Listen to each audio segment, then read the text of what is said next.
Everyone, welcome back to another episode of Humane at Home. Today's episode looks a little bit different because we are coming to you pre-filmed. We're not live today.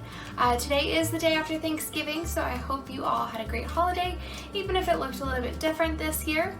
Today we are going to be making some treats for our pets, and the really awesome thing about me filming from home today is that I can utilize my oven and actually bake these treats. So we're going to be baking some cat treats and some dog treats, and November is actually also sweet potato month.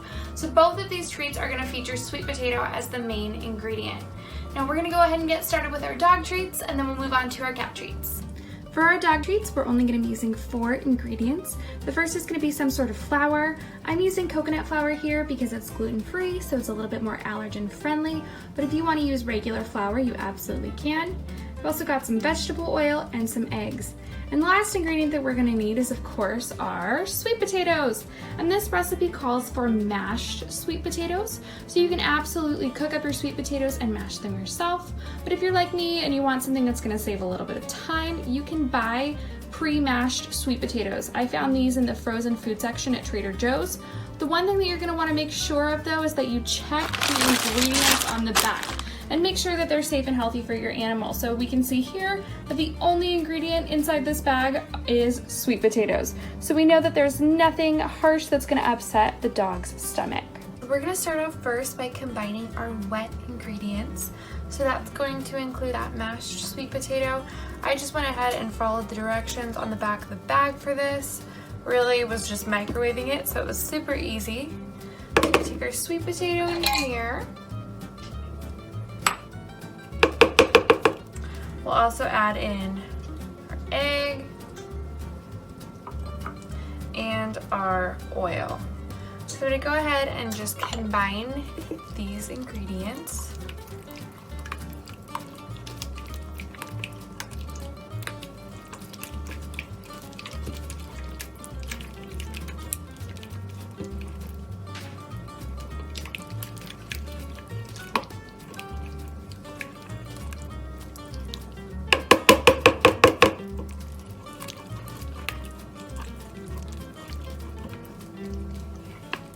Once your wet ingredients are combined, you can go ahead and start adding in the dry. The only dry ingredient we have is that coconut flour, so I'm going to add it in probably 2 different rounds just to make sure that it incorporates fully. So I just added about half of that flour, and you're going to want kind of a doughy consistency, almost like if you were making a batch of cookies, maybe even a little bit thicker. I'm going to just add in the rest of this and go ahead and combine those ingredients until all of the dough is blended together. Once your dough is fully combined, you'll be left with something that looks like this, kind of just this moldable, crumbly dough. So the next thing that you're going to want to do is roll it out with a rolling pin, and just make sure you put down some flour or some cornstarch on whatever surface you're using to make sure that the dough doesn't stick. I've gone ahead and rolled out some of my dough so that it's nice and flat, and now comes the fun part, using the cookie cutters. You can use whatever shape you want. These are actually probably a little bit too big, but it's what I have on hand, so I'm going to go ahead and use these. I have a star and a little gingerbread man. So we'll see how many of these I can fit, trying to maximize the amount that I get out of this batch.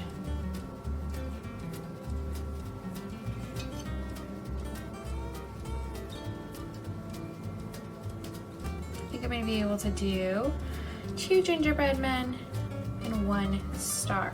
Oops, his little leg broke off. We can fix that. The next thing I'm going to do is I'm going to take my cookie sheet and I'm going to go ahead and grease it with a little bit of coconut oil just so that these don't stick while they're baking. Alright, so I put some coconut oil on my cookie sheet and went ahead and put the dog biscuits on there. I also pinched together the leg on the little gingerbread man where it broke apart a little bit. And now I'm going to throw these into the oven at 350 and let them bake.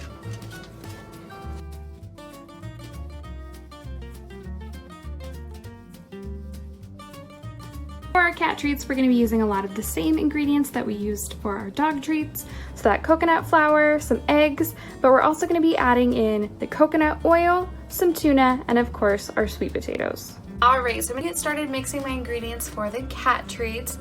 Now, I will say the minute that I opened this can of tuna and my cats heard and smelled that can of tuna, I knew it was game over. So I already have a cat that is circling around the bowl right now, trying to get on the counter. So if you see any little paws or you hear any meows, that is what is going on, is that someone is trying to take a bite of the treats before they're even made. But just like with the dog treats, I'm gonna start off with my wet ingredients. So we're starting off with our sweet potatoes. I did just microwave these, so they are really steamy and warm. I'm gonna add in the egg. I also went ahead and heated up my coconut oil. It was kind of congealed because it is a little bit cold in here, so I warmed it up so that it would mix better. I'm gonna start off by just mixing these few ingredients together, and I don't know if it's picking up on camera, but I do have a tiny cat just sticking his nose right in the bowl. So we'll mix these together, and then we'll go ahead and add our tuna. All right, so now that these are pretty well combined, I'm gonna go ahead and start adding in the tuna. I'm using a fork just to make sure it's broken up well.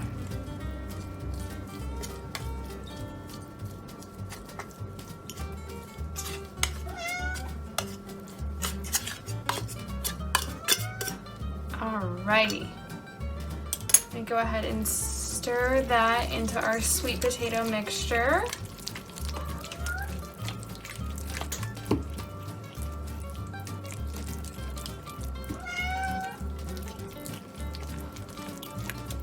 And then we'll add in that coconut flour, and that's gonna be our last ingredient. Winston is in the background meowing, helping out with the narration.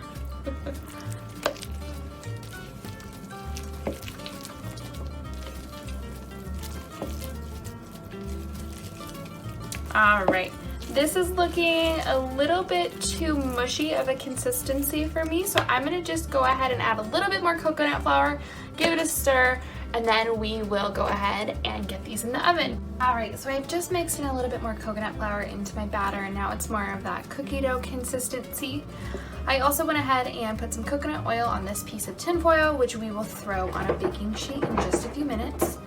So to make these cat treats, you're gonna wanna form little balls of the batter, just like this.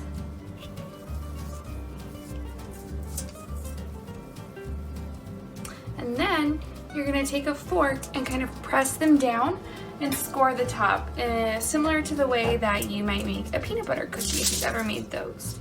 So we're just gonna hold them still, press those guys down so that they're a little bit more flat. And I'll just go through and do this with the rest of the batter. All right, so I've rolled up all of these treats and placed them on a cookie sheet, and they're ready to go. The only thing is I started out at a pretty good size and then progressively made more and more massive cat treats. So I think when I do give these to my cats, I'm gonna probably break them in half, but I'm just gonna throw these in the oven at 350 for about 20 minutes. All right, so this is the finished product for our cat and dog treats. I certainly wound up with more cat treats just because I personally have cats, but I think the only proper way to end this video would be to do a taste test. So I'm gonna go grab my cat, we're gonna test these out, and then we'll hand out some of these dog treats to some of our adoptable dogs at the shelter.